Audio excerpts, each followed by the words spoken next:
नमस्कार मित्रों, public news में आपका स्वागत है और मैं हूं आपके साथ आपका दोस्त डॉक्टर प्रवीण गुप्ता।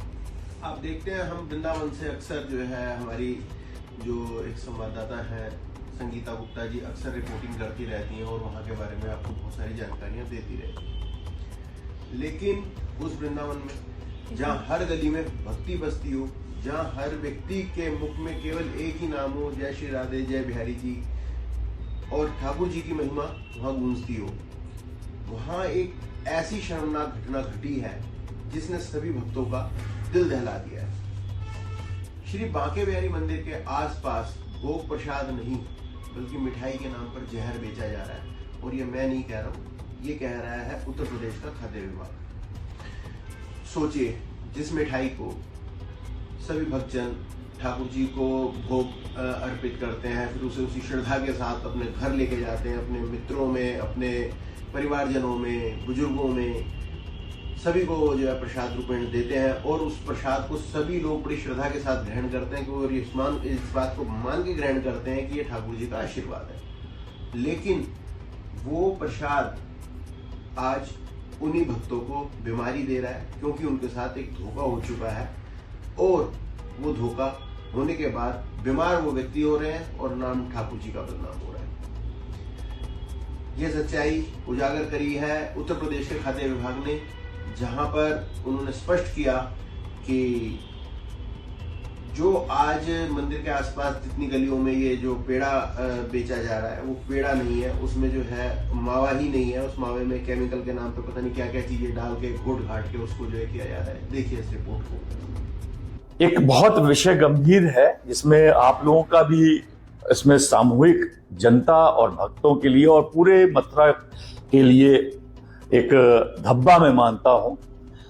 जो प्रसाद यहां पर मिलता है गलियों में, विशेष रूप से हर मंदिर के बाहर, न सिर्फ ठाकुर जी के, लेकिन ठाकुर जी के विशेष रूप से भगवान के दर्शन हेतु जो लोग आते हैं, बड़ा गंभीर विषय है। और ये एडमिशन है, खाद्य विभाग के जो अधिकारी थे उन्होंने ये बात स्वीकार भी की कि ये इसका मावा आप लोग सब, हम लोग भारतीय हैं और उत्तर प्रदेश का हर आदमी जानता है ये इसका रॉ मटेरियल कहाँ से आता है। ये सब राजस्थान बॉर्डर से आता है, और ये 50-100 रुपए किलो का मावा, उसमें उतनी मात्रा में चीनी मिलाकर और उसको घोट कर किसी तरह से लाल कलर का करके, और बाद में उसके पेड़े बनाए जाते हैं। वो रिफाइंड ऑयल हाथ में मल के और उसको चिकना किया जाता है।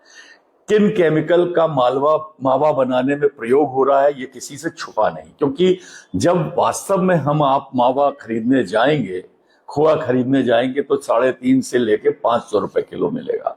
तो 350 रुपए वाली चीज 200 रुपए और 300 रुपए कैसे हो सकती है? ये एक प्रश्न चिन्ह है हम सबके लिए।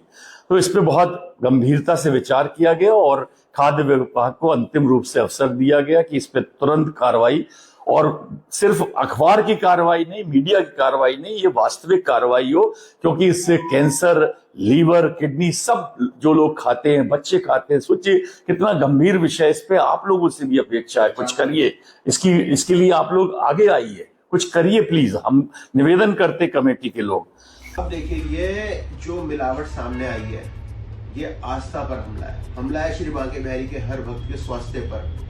यह केवल एक मिठाई का जो है, मिलावटी मिठाई का घोटाला नहीं है, यह भक्ति पर सीधा वार है। ठाकुर जी के नाम पर नकली प्रसाद बेचकर जो पैसा कमाया जा रहा है, उससे भक्तों को बीमार किया जा रहा है, उससे सबसे तुच्छ बदनाम हो रहे हैं स्वयं ठाकुर श्री बांके बिहारी जी। कुछ लालची लोगों की वजह से आज सारा ब्रज बदनाम हो रहा है।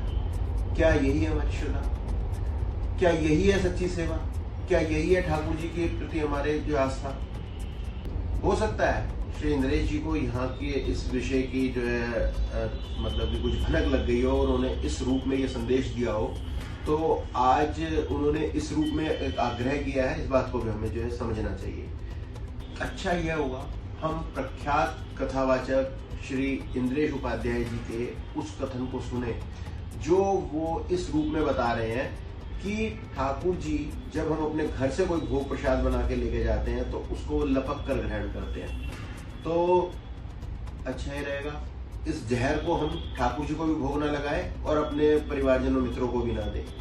अपने घर से जो है प्रसाद बनाकर लेके जाएं और उसको जो है भोग लगाएं और फिर श्रद्धा के साथ उसी को ग्रहण करें। चोट होगी उन मिलावटखोरों पर जो श्रद्धा के नाम पर आपके साथ धोखा कर रहे हैं। अब मेरा सीधा सवाल जो है मथुरा के प्रशासन से है, क्या वह जानबूझकर जनता को लुटवा रहा है, भक्तों की आस्था के साथ, उनके विश्वास के साथ, उनकी श्रद्धा के साथ खेल रहा है, इस सारे मिलावटखोर मामले में वे शामिल हैं? तो अब समय आ गया है कि उत्तर प्रदेश के यशस्वी मुख्यमंत्री श्री योगी आदित्यनाथ एक लखनऊ से एक स्पेशल टास्क फोर्स का गठन करें और वो टास्क फोर्स यहाँ पर गोपनीय रूप से काम करे और न केवल इन जो है इस तरह से मिलावटी जो है सामान बेचने वाले दुकानदारों को जेल भेजे, बल्कि उन अधिकारियों को भी जेल सीधा भेजे जो अधिकारी इस सब चीजों के लिए जिम्मेदार है।